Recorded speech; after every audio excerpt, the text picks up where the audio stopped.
Unwaith bob mis, os gerddoch chi drwy ganol tref Caerdydd, fe gewch chi eich swyno gan sain soniarus cerddorfa jazz Capital City.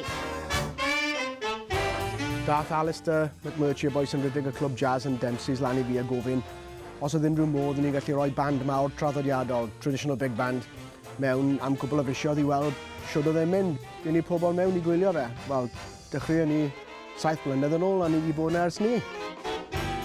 Mae Ceri Rhys yr arweinydd wedi byw a bod cerddoriaeth gydol I os ac wedi treulio 1/4 canrif a mwy yn rhannu ei wybodaeth a'i allu cerddorol yn dysgu miloedd o bobl ifanc Gwent.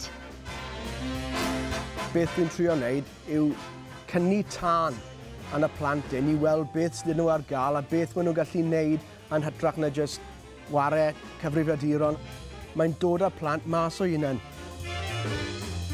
Os ydyn ni jyst yn eistedd lawr chwarae piano be fi nan, so'n credu fyswn ni'n gwneud cerddoriaeth nawr. A mae'n creu cerddoriaeth gyda pobl eraill, gwrando sy'n bod pobl yn chwarae off I gilydd.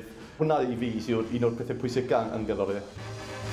The choral tradition is very well known and the singing tradition is well known. The brass band tradition is reasonably well known as well, but there is a huge wealth of talent right throughout the country as well. And it's great for it to get a showcase and a shop window to see what there is.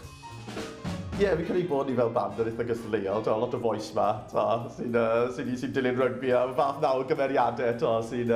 Mae nhw eisiau ennill, ni bendant eisiau ennill. Bydda unlla'r arian yn ffantastig, 10,000 o bunnoedd, ond o'n I jyst moyn rhoi'r cyfle I pobl sydd ddim yn draddodiadol yn mynd I ddod I weld y band,